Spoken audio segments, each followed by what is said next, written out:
Bonsoir à tous. Je vous prie de bien vouloir excuser notre maire et l'adjointe aux finances Nicole Pichard.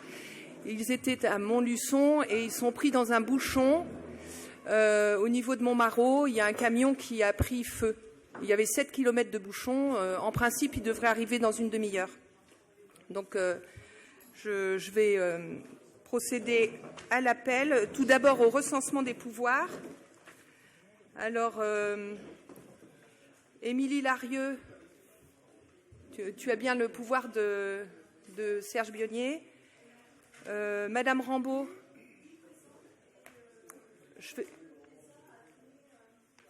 d'accord. Et Yannick Bonnet, le pouvoir de Martin Sandrine. Et Nicole Pichard, le pouvoir de Thierry Roux. Et Jackie Diogon donne pouvoir à Michel Chautet. On va procéder à l'appel. Jean-Pierre Boissé. Présent. Bonnet Yannick. Présent. Boucher Boris. Présent. Serle Pierre. Présent. Chagné Séverine.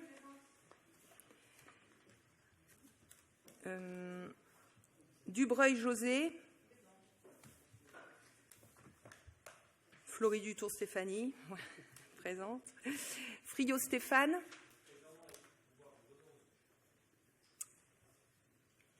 Ah. Grenet Daniel.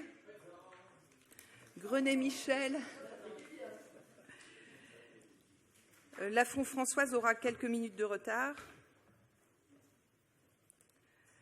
L'ami Jacques. L'ami Larieux Émilie. Machanec Suzanne. Molon Agnès. Moncel Sophie. Montfort Elisabeth. Pailloncy Arnaud.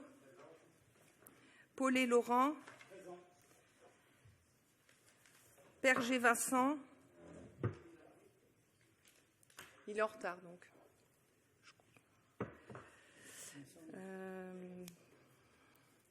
Rambaud Chantal.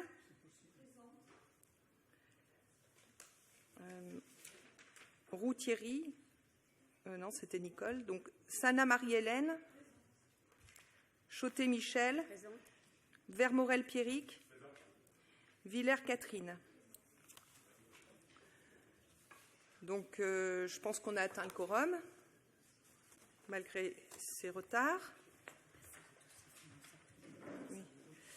On va désigner le secrétaire de séance. Elisabeth Montfort, tu veux bien être secrétaire de séance ?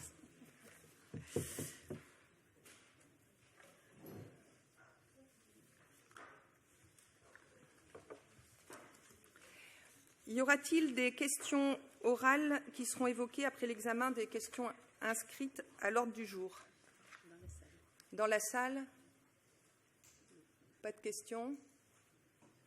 Monsieur Friot ? Non, je crois pas. Le sujet ? Vous pouvez me dire...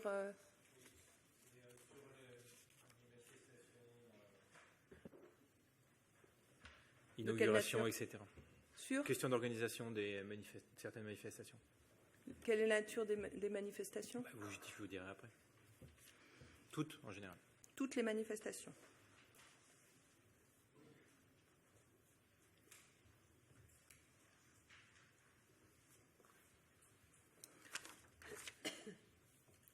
Alors, on va déjà voir le procès-verbal de la séance du Conseil municipal du 4 juin 2015. Y a-t-il des remarques ?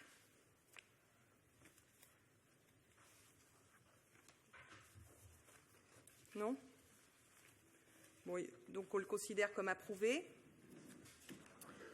Donc l'ordre du jour, on va un petit peu le bouleverser, vu l'absence du maire et des finances et de l'adjointe chargée des finances. Donc, on va commencer par les ressources humaines. Alors, c'est la délibération numéro 8.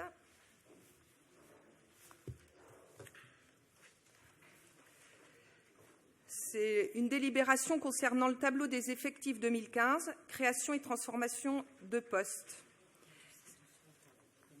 Oui.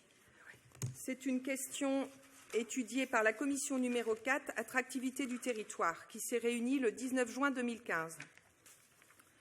Alors, il s'agit en grande partie d'avancement de grade, comme chaque année, qui demande en fait un certain nombre de postes à supprimer, mais les postes un grade au-dessus à créer, donc pour 33 postes.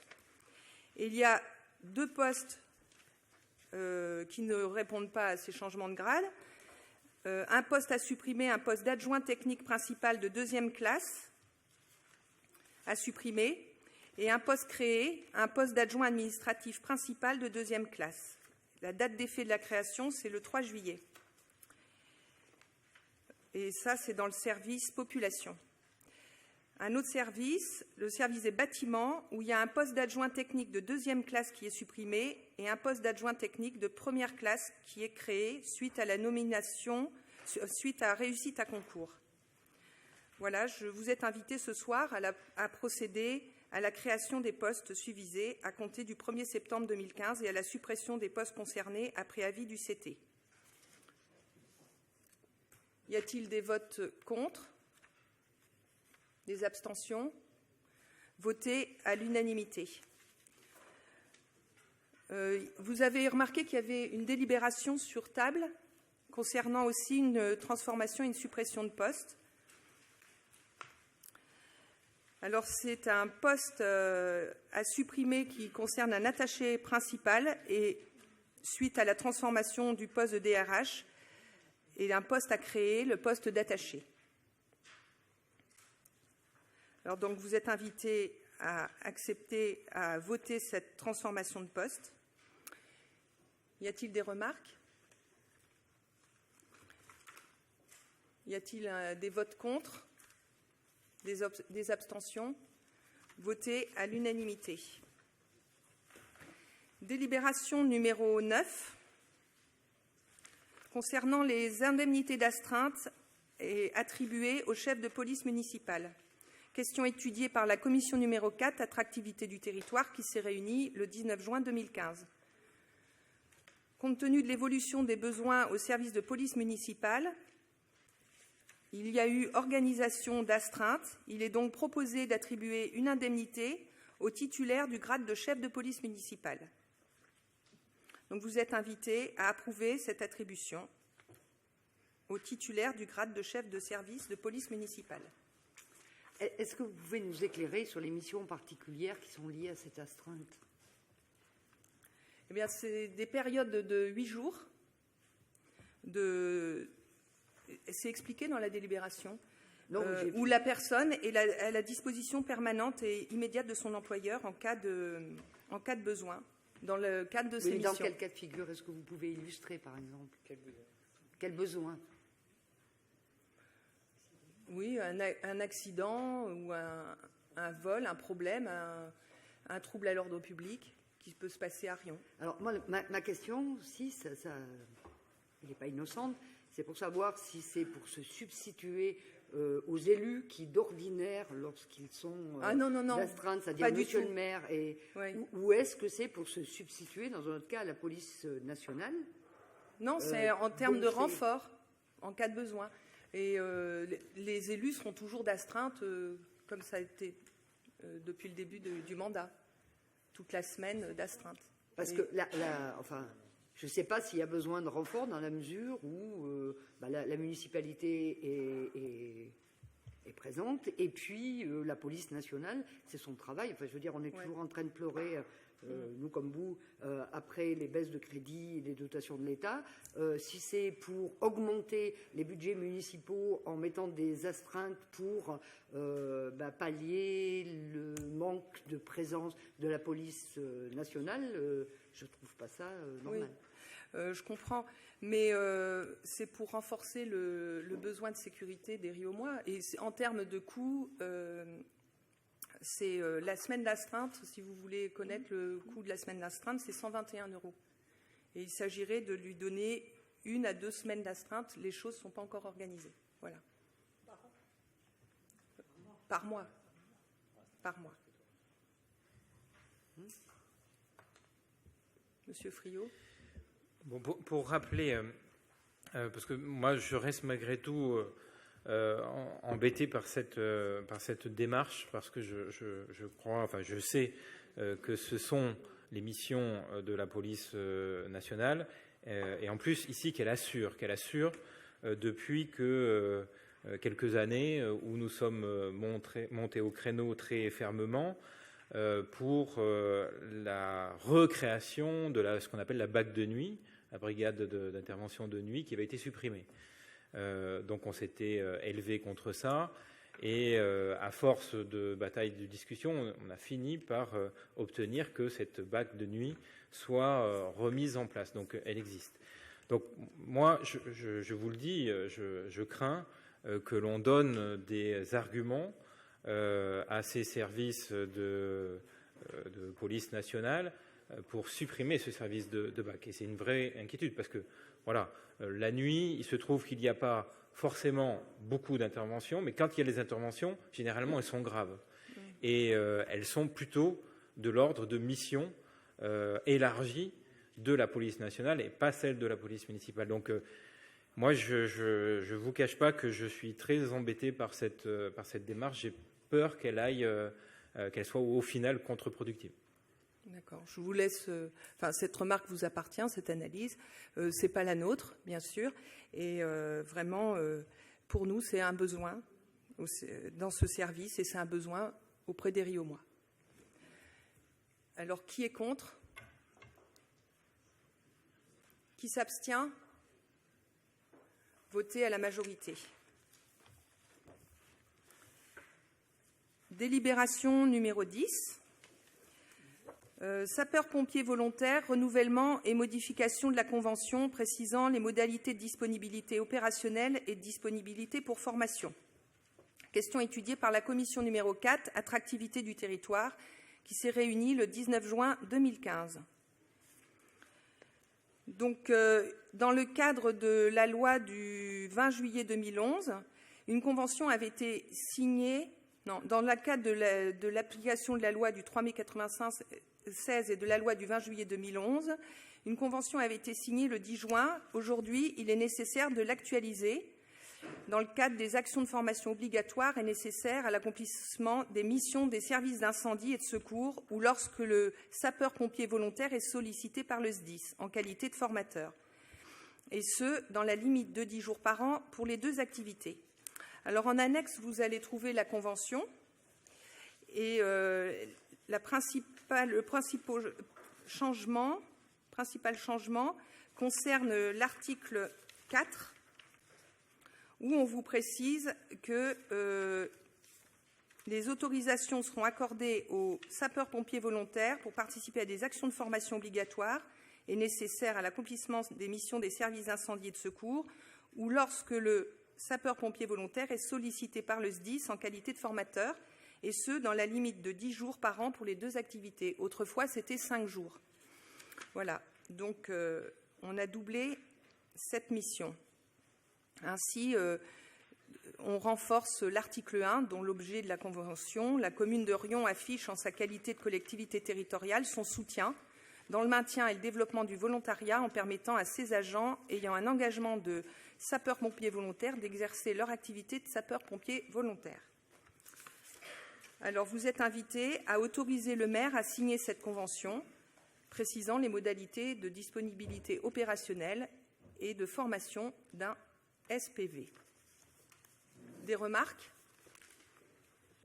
Monsieur Friot. Un regret qu'il n'y ait qu'un seul agent qui soit concerné. C'est vraiment dommage, étant donné le nombre d'agents dans nos 2 collectivités. C'est une démarche qu'on devrait, je pense, plus valoriser. Je sais qu'il y a une possibilité de faire une démarche de communication quand on signe les conventions avec le SDIS. Je crois que si on doit renouveler cette convention puisqu'elle est modifiée, ça serait bien peut-être que, si l'agent est d'accord évidemment, on mette un coup de projecteur sur cet engagement de cet agent. Je partage tout à fait cette remarque. Néanmoins, il ne faudrait pas qu'il y ait... S'il y avait beaucoup de sapeurs-pompiers volontaires parmi les effectifs, en termes d'organisation, c'est très difficile quand même. Mais bon. Qui est contre? Des abstentions? Voté à l'unanimité. Délibération numéro 11, mandat spécial pour des missions accomplies par les élus. Avril et mai 2015. Question étudiée par la commission numéro 4, attractivité du territoire, qui s'est réunie le 19 juin. Alors, c'est une mise en conformité à l'article L2123-18 du Code général des collectivités territoriales, car les élus doivent avoir un mandat spécial du conseil municipal antérieurement à leur déplacement. Donc là, on vous demande de donner un mandat spécial aux élus cités dans la délibération postérieurement à l'exécution de leur mission. Donc un déplacement en Espagne à Algémésie, déplacement de Monsieur le maire, de Monsieur Boissier et Monsieur Grenet les 18 et 19 avril 2015 dans le cadre de jumelage d'Algémésie. Et deuxièmement, le déplacement de Monsieur Daniel Grenet à Montélimar pour se rendre au congrès de l'Association nationale des élus en charge du sport, les 29 et 30 mai 2015. Donc vous êtes invités ce soir à donner ce mandat spécial et à autoriser la prise en charge des frais inhérents à l'exécution du mandat spécial. Des remarques? Oui. Donc sur cette affaire, nous avions eu l'occasion d'en parler en conseil municipal. Donc le déplacement qui a été fait à Algémésie, donc avec M. Boisset, M. le maire et 2 personnes du comité de jumelage, a été fait à la demande de la municipalité d'Algémésie qui, pour l'occasion, fêtait un 2e jumelage puisqu'ils étaient jumelés avec Eurion et ils ont décidé de se jumeler avec une cité italienne et ils ont insisté expressément pour qu'on soit présent à leur côté pour signer ce 2e jumelage. Donc nous avons eu l'occasion d'en parler. Donc nous sommes partis en voiture. Monsieur le maire était à l'heure actuelle à ce moment-là en vacances, donc nous avons pris mon véhicule, nous sommes descendus jusqu'à Narbonne, où on a récupéré Pierre Pécoul et son véhicule, et on est reparti avec un véhicule. On a essayé de limiter au minimum donc les frais de cette affaire. Concernant Montélimar, donc Montélimar, c'est le congrès national de l'Andes, auquel donc la ville d'Orion était inscrite, participante, de même que la communauté de communes. Donc nous avons participé à ce congrès donc en 2014 à Paris. Cette année, donc, j'ai représenté la ville et la communauté de communes à Montélimar. Et l'année prochaine, donc, cette manifestation aura lieu à Bourges. Et si vous voulez voir mes notes de frais, je vous les tiens à disposition. Merci Daniel pour ces précisions. Qui est contre? Des abstentions? Voté à l'unanimité, merci.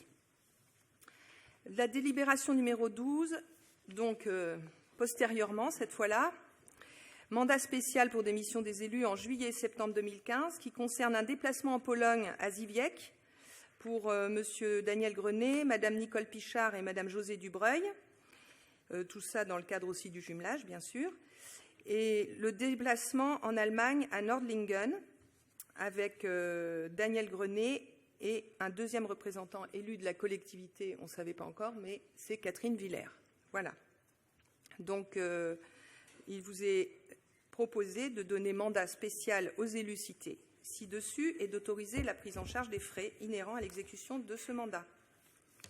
Des remarques? Pareil, je peux vous donner quelques explications sur cette affaire. Donc, nous sommes invités donc, à Ziwiec dans le cadre des 20 ans donc, du jumelage avec Ziwiec. Donc, Ziwiec nous a cordialement invités. Nous étions invités du 31 au 3-08. En réalité, nous allons partir le 30 et nous rentrerons avec un jour de plus. Pour la simple et bonne raison, c'est qu'après s'être informé au niveau des coûts de déplacement et notamment au coût des billets d'avion, on a trouvé une formule par le biais d'EasyJet qui va nous permettre, si vous voulez, malgré une nuit d'hôtel, d'avoir un coût nettement inférieur à ce que serait le billet d'avion normal, avec notamment des nécessités d'escale. Donc, si vous voulez, à peu près le montant par personne, grosso modo, après avoir fait une étude par personne, ça devrait être de l'ordre de 390 à 450 € par personne. le coût pour la collectivité. Voilà. Concernant donc Nordlingen, c'est un peu différent. On est invité à Nordlingen dans le cadre de la foire de Nordlingen. Alors c'est une foire un peu particulière.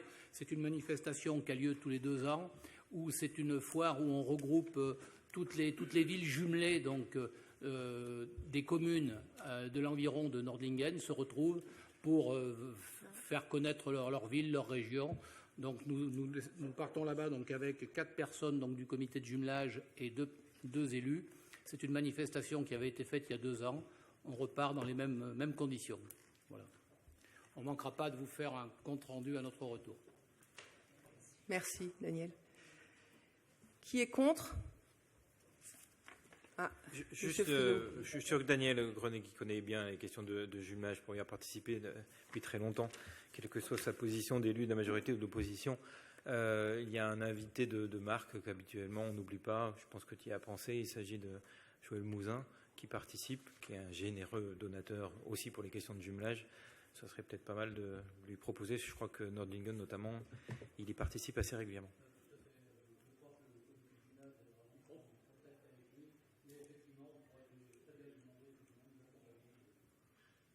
On l'a sollicité pour un certain nombre de choses, pour accompagner donc la manifestation.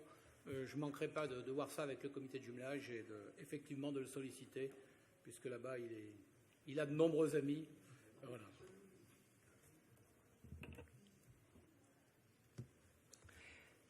Qui est contre? Des abstentions? Voté à l'unanimité, merci.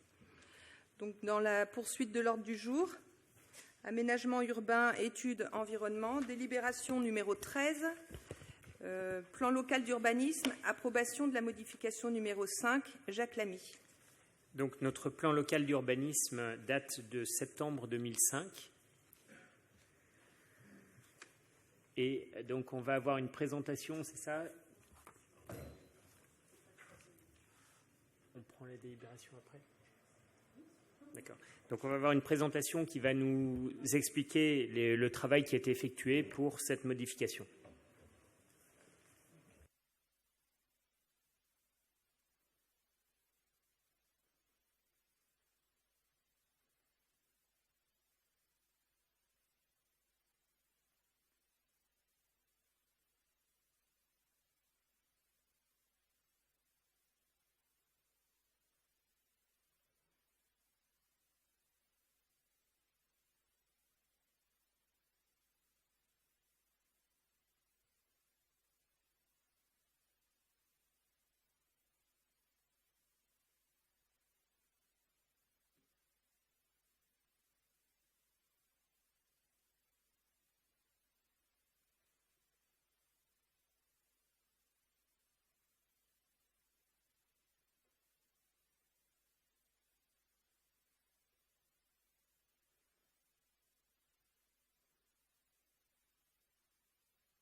une présentation rapide de la 5e modification du plan local d'urbanisme. Il y avait plusieurs objets à cette modification.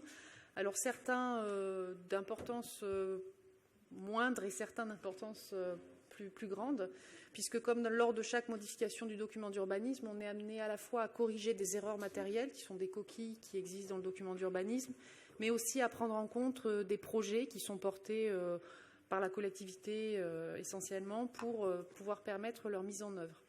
Bien entendu, on est en procédure de modification dans la mesure où on ne remet pas en question l'économie générale du document, c'est-à-dire qu'on reste quand même dans le projet tel qu'il a été défini lors de la création du PLU en 2005. Et donc on n'est pas là en procédure de révision, même si bien sûr cette procédure est aussi en cours, mais plusieurs procédures de modification peuvent intervenir pendant ce temps-là. Donc en fait, la principale, je ne sais pas si vous voyez bien, désolée. La principale modification concerne le site du couvent des Rédemptoristines, ou le couvent dit des Génovéfins qui se situe faubourg de la Bade. Donc c'est une parcelle qui est classée aujourd'hui en zone UAB, c'est-à-dire en zone qui correspond au faubourg de la ville ancienne.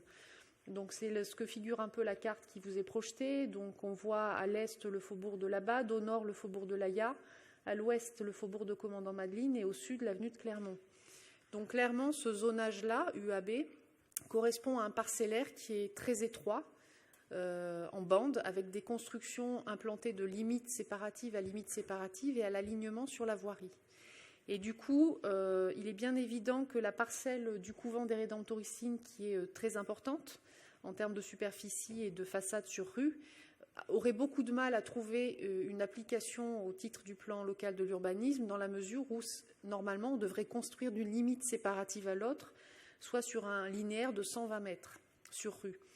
Donc en fait, l'idée de cette modification, c'est de reconnaître ce caractère un peu particulier de cette parcelle au sein du faubourg de la Bade et de lui appliquer un zonage qui soit plus approprié à son développement. Donc là, quelques photos du site du couvent. Donc vous avez en haut à gauche une petite chapelle qui se situe au nord-est du site, dans l'angle nord-est. Il y a une vue aérienne du jardin du couvent et puis vous avez des vues du bâtiment principal depuis le faubourg de la Bade et depuis l'intérieur du parc. Donc en fait, ce qui est proposé, c'est de classer ce site du couvent dans le même zonage que celui qui prévaut essentiellement sur le quartier de la Gare et qui couvre des équipements aussi d'envergure, puisqu'on a la salle du Moulin, la caserne Vercingétorix qui sont concernés, le site de la mairie annexe, le lycée Virlogeux, et donc des ténements qui, en superficie et en type de bâtiment, correspondent quand même largement plus au secteur du couvent que ne correspond le zonage UAB, qui correspond plutôt à des maisons de faubourg. Donc ce zonage que vous voyez figurer en jaune sur la carte serait appliqué à la parcelle du couvent, en définitive 2 parcelles, puisqu'il y en a une grande et une toute petite, mais qui forment une seule unité foncière. Et au sein de cette parcelle seraient définies en gris des zones d'emprise maximale constructibles. Donc c'est des choses, je reviens en arrière, qu'on avait déjà sur le quartier de la Gare, au niveau de la salle du Moulin par exemple, qu'on a déjà au niveau de la Gare, au niveau des emprises anciennement Seguin-Chaumette. Donc l'idée, c'est de dire, quel que soit le projet qui se développe, il doit se tenir dans cette limite maximale d'emprise au sol. Et donc il y en a 2 qui sont définies ici au sein de cette parcelle. Celle du nord-ouest qui préfigure l'emplacement de la future médiathèque de Rion Communauté, et celle qui se situe à l'est qui serait l'emprise requise pour la création du cinéma souhaité par la municipalité. Par ailleurs, donc, il y a des éléments qui sont protégés dans le cadre de cette modification. Alors, je suis désolée, vous ne voyez pas bien, mais sur le bâtiment du couvent existant est implanté un petit pictogramme en forme d'étoile qui signifie que ce bâtiment ne peut pas être démoli, parce qu'il faut savoir que le couvent des Rédemptoristines n'est pas classé à l'inventaire des monuments historiques et n'est pas non plus en secteur sauvegardé, donc dans l'absolu, il n'est pas protégé. C'est-à-dire que si demain quelqu'un souhaite le démolir, il n'y a rien qui ne pourrait l'empêcher. Donc cette modification intègre la protection du bâtiment existant et intègre aussi la protection d'un arbre en particulier, un cèdre qui se situe vers la petite chapelle qu'on a vue tout à l'heure, puisque les PLU peuvent protéger des éléments aussi paysagers pour leur valeur patrimoniale. Donc ça, c'était pour le site du couvent. Un deuxième point de cette modification concerne l'obligation qui existe aujourd'hui au PLU pour les parkings de plus de 100 places de stationnement, d'en faire 60% soit en silo, soit en souterrain, dans les zones qui sont figurées ici au plan local d'urbanisme. Donc ces zones, ce sont les mêmes faubourgs qu'on a vus tout à l'heure, le même zonage quartier-gare qu'on a vu aussi tout à l'heure, et jusqu'à l'arrondi de la voie ferrée de l'usine des eaux de Volvic. Donc en gros, c'est la proche couronne du centre-ville. Il s'avère que cette règle est relativement pénalisante, parce que ça veut dire que clairement, quand on veut créer un parking public qui n'est pas payant, on serait obligé, si ce parking fait plus de 100 places, d'en créer une partie en silo ou en souterrain, et on a vu que ça ne fonctionnait pas forcément toujours très bien, avec par exemple l'exemple de la place Eugène Rouher où le parking souterrain a du mal à fonctionner. Et du coup, ce qui est proposé, c'est de supprimer cette règle obligeant à construire en ouvrage ou en souterrain les places, 60% des places au-delà de 100 places, sachant qu'une analyse des permis montre que dans les 15 dernières années, on a eu un seul dossier qui a créé plus de 100 places de stationnement, et que ce dossier les a fait en souterrain et qui n'avait pas de contraintes par rapport à ça. Donc ça, c'était le deuxième point de la modification. C'est vraiment pas beau, hein. Le troisième point, qui est relativement anecdotique, entre guillemets, vous avez ici, si vous voyez la main, je ne sais pas si on la voit, l'avenue de Châtel, et ici en vert, le parc de Céré. Et en fait, cette zone violette correspond à une zone d'urbanisation d'ensemble, c'est-à-dire une zone qui peut être construite dans le cadre d'une opération globale de lotissement. Et il y avait ici, en rouge, un emplacement réservé qui se situe entre, si vous voulez, la rue de l'Argentière et la rue du Colombier-la-Nord, et qui permettait de desservir cette zone d'urbanisation future. Alors, c'est un emplacement réservé qui était situé, comme je l'ai dit, au carrefour ou entre deux carrefours de la rue de l'Argentière et de la rue du Colombier-la-Nord. Et du coup, en termes de sécurité, d'accès, ce n'était pas très évident. Donc, il a été proposé de ne pas donner suite à la mise en demeure qui a été faite par les propriétaires de l'acheter à la ville. Et le refus de cette acquisition implique qu'on supprime l'emplacement réservé. Parce que pour mémoire, un emplacement réservé grève les terrains, les personnes ne peuvent pas construire dessus, mais en contrepartie, elles bénéficient d'un droit de délaissement auprès de la collectivité. Elles la mettent en demeure d'acheter, et si la collectivité renonce à son projet, alors elle supprime l'emplacement réservé. Il n'est d'autant plus pas nécessaire qu'il y a par ailleurs 3 accès aujourd'hui déjà maîtrisés par la ville, que vous ne voyez pas du tout. Donc il y en a un ici, rue de l'Argentière, un deuxième rue de l'Argentière, et un 3e rue du Colombier-la-Nord. Donc finalement, ce 4e accès n'était pas nécessaire. Le 4e point de cette modification concerne ce qu'on appelle les marges de recul aux abords des voiries à grande circulation. Alors pour faire un tout petit peu d'histoire, c'est la loi Barnier, la loi paysage de 1995, qui, constatant que les villes avaient tendance à urbaniser très proche des voiries à grande circulation, autoroutes, rocades et notamment des zones commerciales parce que ça permet une visibilité importante de ces zones économiques que recherchent les entreprises, cette loi Barnier a imposé aux collectivités des marges de recul à l'urbanisation le long de ces voies. C'est 100 mètres pour les autoroutes, 75 mètres pour les voiries classées rocades. Les communes ont la possibilité de déroger à ces règles de recul, moyennant une étude dans le cadre de leur PLU, où elles justifient de règles qui préservent justement ce caractère paysager des abords de voirie, mais aussi des règles de sécurité, parce que quand on passe à côté de quelque chose, on regarde et c'est là qu'il y a des accidents. On l'a vu tout à l'heure. Du coup, l'idée là, c'est de corriger des coquilles qu'il y a eu lors de cette étude, qui a revu les voiries à grande circulation, puisqu'en fait, on a des sites qui sont impactés par ces marges de recul alors qu'ils ne devraient pas l'être, parce qu'ils sont déjà construits. Or, la règle de recul ne s'applique qu'aux terrains qui ne sont pas bâtis. Donc, le premier cas sur la photo aérienne ici et qu'on retrouve là, c'est la station d'épuration qui se situe entre les 2 voies ferrées de Riom. La station d'épuration est bien antérieure à la création du PLU puisqu'elle date de 1998. Donc, l'application de ces marges de recul a été une erreur et il convient de la supprimer. De la même façon, au niveau de la zone de l'Aïa, là, c'est le rond-point nord de Riom. Vous avez ici la zone du Père et ici la zone de l'Aïa. Il y a un établissement, une entreprise ici qui est l'entreprise Vacher, sur lesquels la marge de recul passe sur le bâtiment existant. Là aussi, un bâtiment qui est antérieur, puisqu'il date de 1999, à la création du PLU. Donc cette marge de recul devrait s'arrêter avant la parcelle bâtie. Et troisième cas troisième coquille, entre guillemets, on est dans le lotissement de la rue de Saint-Don. Ici, vous avez la Rocade Nord, là, la rue de Saint-Don.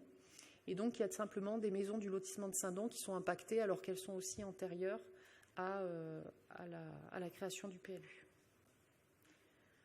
Voilà pour les principales modifications du document. Après, il y a eu quelques petites coquilles corrigées, mais qui sont vraiment des virgules à droite à gauche. Et je rends la parole à Monsieur Lamy. Je ne sais pas où il est. Si peut-être conclure au niveau de l'enquête publique, donc le commissaire enquêteur a émis 2 réserves à cette modification. 2 recommandations, pardon. Donc pas des réserves, c'est moindre dans la prescription. Donc ces réserves étaient les suivantes. C'était justement donner l'année de construction des constructions qu'on vient d'évoquer pour bien démontrer qu'elles étaient antérieures à la création du PLU, première chose. Donc là, c'était plus compléter le dossier. Et la deuxième recommandation, c'était au niveau du couvent des Rédemptoristines d'intégrer la possibilité de foisonner les stationnements. C'est-à-dire, comme on a vu, il y a 3 équipements. La loi permet de mutualiser les stationnements entre les différents équipements pour autant qu'ils fonctionnent sur des plages horaires différentes, etc. Mais pour pouvoir se faire, il faut que ce soit inscrit au PLU. Donc effectivement, le commissaire enquêteur nous a recommandé d'inscrire cette possibilité de mutualisation, ce qui a été fait. Voilà.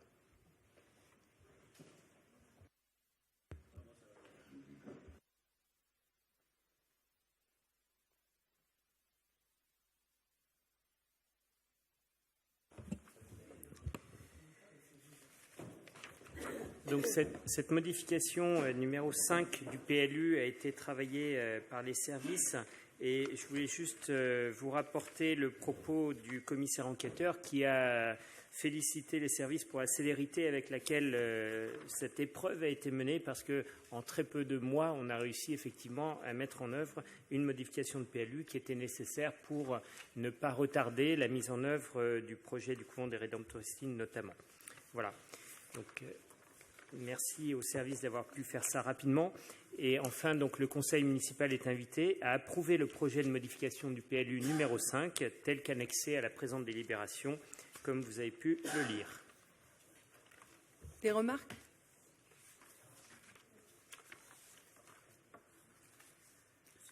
Je souhaiterais poser une question, mais après le vote, parce que ma question ni la réponse n'ont d'influence sur le vote. Vas-y. Moi, je suis au regret de ne pas pouvoir voter parce que je n'ai pas pu prendre connaissance des documents du PLU.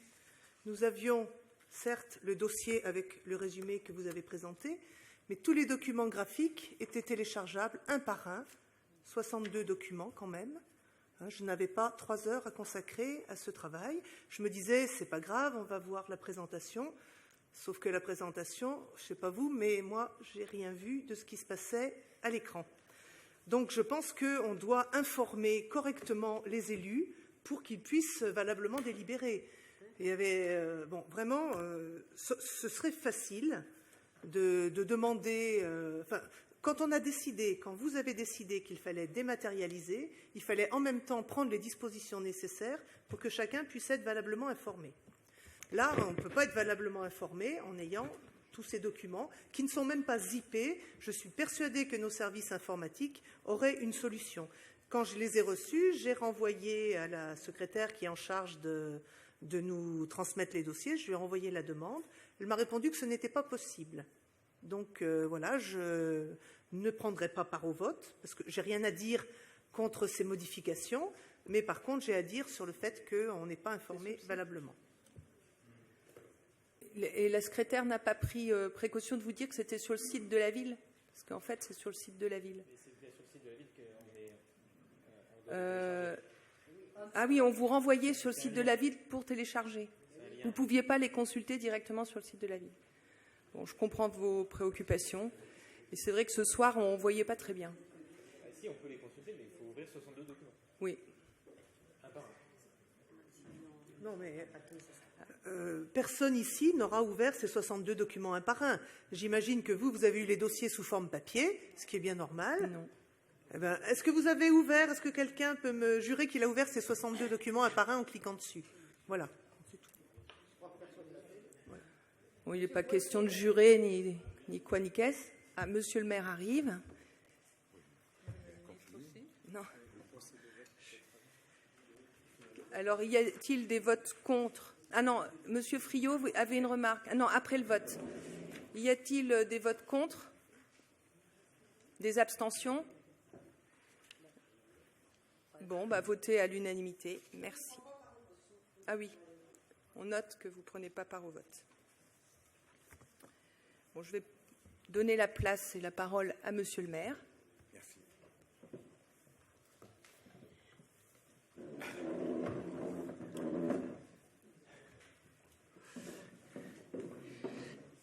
Bon, excusez-nous pour le retard, mais on était bloqué sur l'autoroute. Je vois que vous avez bien travaillé. Vous êtes à la question numéro 14. On n'a pas pris la première, de Nicole. Alors, non, mais où elles sont les premières? Tu continues la 14 et puis on fera les finances après. 14. Plan de sauvegarde et de mise en valeur. Une question d'abord. Ah, pardon. Excusez-moi. J'arrive, je suis un peu perturbé. Oui, j'avais une question, donc je profite de l'occasion, même si je vous redis, ça n'a pas d'influence sur le vote, sinon j'aurais posé la question avant. Nous avons délibéré sur la présentation d'un document sur le schéma de mutualisation il y a quelques mois maintenant. Dans ce schéma de mutualisation, il y avait en premier lieu un dossier à ouvrir, puisque la loi nous impose des dates, c'est la loi Allure du 26 mars 2014, qui nous impose deux choses. Une a été faite, celle de la création d'un service commun du droit des sols, donc ça c'est fait. Par contre, il y a un autre dossier où là aussi nous sommes contraints par des délais et qui a une tournure plus politique, peut-être en plus, peut-être, pas forcément. Il s'agit du PLUI. Et sur ce dossier-là, pour l'instant, aucune réunion, aucun débat sur ces questions. Ça ne fera peut-être pas débat d'ailleurs, hein, c'est pas obligé. En tout cas, je sais que chez nos voisins qui pourraient, on ne sait pas, nous rejoindre, Limagne Denza, eux ont déjà créé leur PLUI. Ouais. Ça n'a manifestement pas posé beaucoup de difficultés. Donc voilà, ma question s'adresse plutôt à Madame Freud-Dutour, parce que c'est vous qui êtes chargée de ce dossier au niveau d'Orion Communauté, enfin des deux, puisque c'est de la mutualisation. Donc savoir où est-ce qu'on en est de ce PLUI. Ouais, mais je peux vous répondre là-dessus, si vous voulez. C'est qu'on avait présenté en bureau communautaire auprès des maires qui sont vice-présidents de la communauté de communes. Beaucoup de PLU étaient déjà en cours. Et ils n'ont pas voulu revenir dessus, mais c'est vrai que normalement la loi nous oblige à travailler sur un PLUI. Donc si demain il y avait fusion, on en parlera peut-être tout à l'heure à la fin de la réunion, je ne sais pas s'il y a des questions là-dessus, mais si demain on devait fusionner avec la communauté de communes de Limagne, il est clair qu'ils ont déjà mis le PLUI en place. Donc on va être obligé de travailler là-dessus aussi. Mais la réponse, c'est qu'aujourd'hui, les maires des communes, au bureau communautaire, n'étaient pas favorables à travailler sur un PLUI. Ce qui est regrettable, puisque j'aurais souhaité qu'on y travaille dessus. Enfin, il faudra qu'on soit positionné en mars 2016. Hein. Oui, c'est clair. Loi, hein. C'est clair. Et comme ces questions-là peuvent soit passer comme il était à la poste, soit poser des débats qui nécessitent un peu de temps, à mon avis, il faut ouvrir le dossier maintenant. Oui, quoi. Oui, c'est regrettable, si vous voulez, qu'on ait mis de l'argent quand même sur un PLU, qu'on aurait pu faire des économies aussi sur un PLUI, hein, puisque chaque commune a investi quand même pas mal sur un PLU. C'est pas gratuit. C'est exact que ça aurait été plus intéressant de travailler sur un PLUI directement. Oui, enfin, je nuance un peu, c'est pas perdu, hein, parce que toutes les études qui sont faites préalablement de chaque commune ne seront pas à refaire. Non, elles ne seront pas toutes à refaire, mais enfin, il y aura quand même des contraintes, si vous voulez, quelques contraintes. Et puis, de toute façon, on peut le regretter. C'est une des questions qui a fait beaucoup débat lors de la préparation du projet de territoire. Il y avait des avis partagés, c'est pour ça que je pense qu'il faut s'y prendre trop. Et de toute façon, on n'a pas le choix. Ce ne sera pas une décision du bureau de la communauté. Il y aura bien délibération, un positionnement, etc. Après, vous connaissez le législateur. Il met une date et puis il change de date. Alors, parfois, ça décourage de se mettre en marche pour ça, parce qu'au dernier moment, ah ben non, on a un an de plus. Donc, ça peut arriver aussi. Mais bon, je ne sais pas. En tout cas, il est exact que les communes ne souhaitaient pas travailler là-dessus. Mais les consultations vont se multiplier au sujet de la mutualisation et peut-être qu'on arrivera à avancer. Oui, j'espère juste que vous ne me dites pas ça dans l'espoir que Pas du la loi tout. changera. Pas du Parce tout. que là, ça va dans le bon sens. Mais depuis un an Quelle que soit la qu'on loi. a pris les fonctions, on s'aperçoit que le législateur repousse les dates en permanence. Et c'est une réalité.